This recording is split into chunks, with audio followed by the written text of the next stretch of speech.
It's kind of incredible to think that we went from having no Tomb Raider games on handheld consoles natively at all for 17 years, and in less than 2, we now have access to the entire original series on the Nintendo Switch. Last year's remaster of Tomb Raiders 1 through 3 was really good, but Aspyr not only brought the rest of the PS1 games, but also the widely criticized Angel of Darkness in a new collection and trilogy. It even sparked enough buzz to get a brand new outside of the Battle Pass Tomb Raider collaboration in Fortnite, based entirely on Lara's Angel of Darkness design. So let's dive into it. Here is my review of Tomb Raider 4 through 6 Remastered for the Nintendo Switch.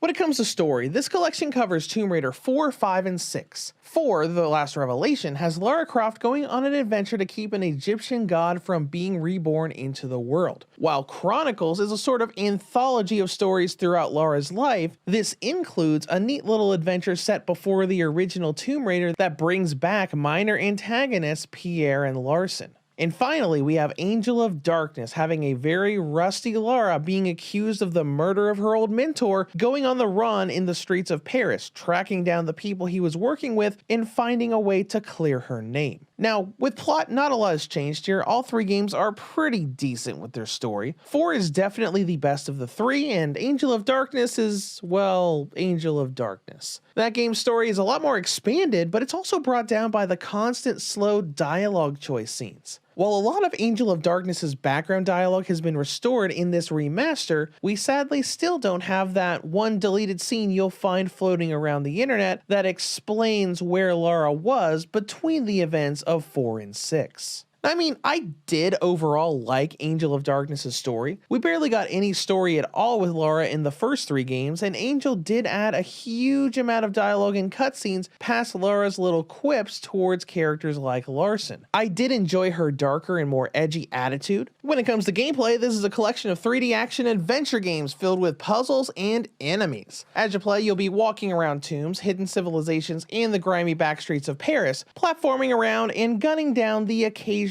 enemy. First of all, this collection is just like the one for 1 through 3. You can select a game from the title menu, and it has many enhancements built within it. Cheat codes still work in all 3 entries. You can swap between the original tank controls and a more modern one that lets you move Lara around with analog movement, and you can toggle a lot of little things like boss health bars and fully customizing the control layout. Plus, we have the photo mode from the original trilogy coming back, letting you change up costumes and set up poses. They did improve in one area though, the graphics toggle. You can hit the plus or start button at any time to swap between the original graphics from the PS1 or PS2 and the new HD graphics. They did enhance things a little further by adding a retro FPS or retro frame rate option. This lets you play the old graphics in either 60 FPS or 30 FPS modes. In Tomb Raider 1 through 3 Remastered, you're stuck on 30 FPS all the time if you want to play with the retro visuals. But here, you can play with those old graphics in 4 and 5 with that smooth 60 FPS frame rate. They've also done a lot of little things to modify and update these games. This was mostly done to Angel of Darkness, adding in removed dialogue, more shop items, balancing to some of the boss fights, easier access to Lara's trademark dual pistols, but the games themselves haven't changed that much. 4 and Chronicles have the same mechanics as the originals. You still have to focus on looking around each room being a puzzle, finding handhelds,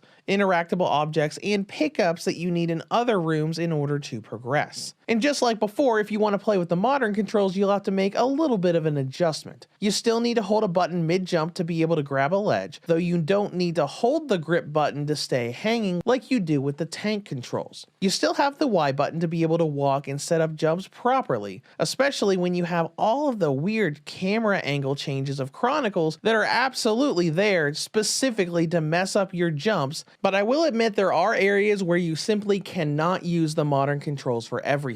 Cheat codes in some of the games can't be input unless you're in tank control mode, and some moves like hanging from a ledge when you're already crouched or crawling in a tight area still requires you to move to those old control styles. And unfortunately, just like before, the combat is still clunky. With the modern controls having little ability for you to backflip and jump to the side, nearly every firefight will be a bit of a challenge to figure out or lead you to just switch back to tank controls so you can control it a little bit better. And then there's Angel of Darkness, which is such a different kind of game from basically every other Tomb Raider game out there. Control-wise, it's definitely better in the remaster. Her movement is a lot more fluid here, even if it does still feel a little stiff. But we should talk about Angel of Darkness as a whole. To be honest, it doesn't really feel like a Tomb Raider game. The mechanics do. You fight enemies in the same way, you still jump, hang from platforms, and climb all over the place to get yourself from one place to the next. The biggest departure is the hub. You have an explorable hub area in Paris, and it's interesting with you being able to move around to different sections and have to figure out where you need to go. Having shops that you can visit to be able to sell valuables you find and buy ammunition and attachments for your weapons. It's a cool concept and works decently well for what it is, though it's very easy for you to get lost and have to use the maps to try and figure out where you're supposed to go. And even with the map, it's still a matter of exploring in cutscene memory to remember exactly where places like Francine's apartment is. Now don't get me wrong, Lara in urban areas like towns and streets I really like. Tokyo was my favorite level of Tomb Raider Legend. The only thing I truly disliked about Angel of Darkness was the stamina system. Lara having limited jumping and climbing capabilities and needing to look around for something to interact with to give her a strength upgrade. This works fine in itself with the puzzle mechanics of, I can't open this door, so let's go find whatever I'm supposed to interact with to be able to get the upgrade to go in. But some of them are so blaringly obvious that they just wanted you to walk away and do something. In one of the earlier dungeons of the game, you have a door Lara can't open, and she has to push a bridge down to get the upgrade. A bridge that is no more than 6 steps away from the door. Now overall, this is still a good collection. All 3 games I had fun playing through as they contain a lot of history of the franchise, specifically when Core was getting worn down from being demanded to develop a Tomb Raider game every single year for 5+ years straight. And there is quite a bit of content in here. Across all 3 games, you can expect this collection to easily last you 30+ hours.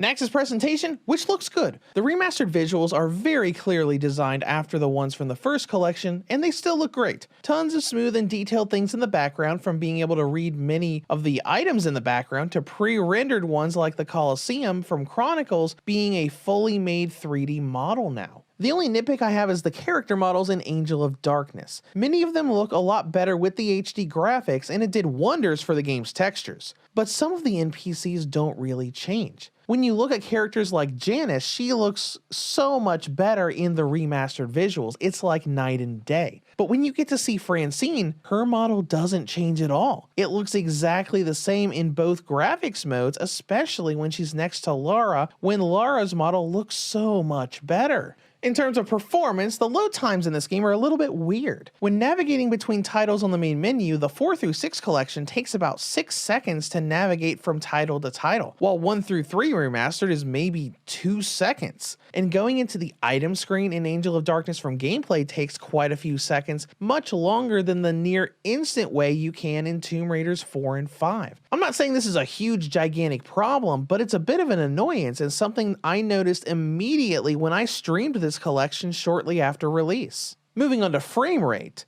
that's pretty much perfect in 4 and 5. 60 FPS, that feels fantastic. Angel of Darkness, on the other hand, is locked to 30 FPS on the Switch and does have the occasional dip into the 20s. That's all I got for performance, so let's go into battery life. On the original and light models, Tomb Raider 4 through 6 get a battery range of about 3.5 to 4 hours, while the V2 and OLED models get 6 to 7.5 hours. In conclusion, Tomb Raiders 4, 5, and 6 have come to the Switch mostly in good form, letting the hybrid console now have access to the entire original Tomb Raider series. Now, the downside, Angel of Darkness is still a bit of a weird game with its stamina system, odd dialogue sequences, and some little visual issues like some NPC models not changing with the graphics. But if you can look past the flaws of 6, this is still a good collection of games from when the Tomb Raider franchise was a bit strained from company demands. Reviews to go rates Tomb Raiders 4 through 6 Remastered for the Nintendo Switch a 7 out of 10. If you have any comments or questions, feel free to leave them below. Thank you for watching and have a great day.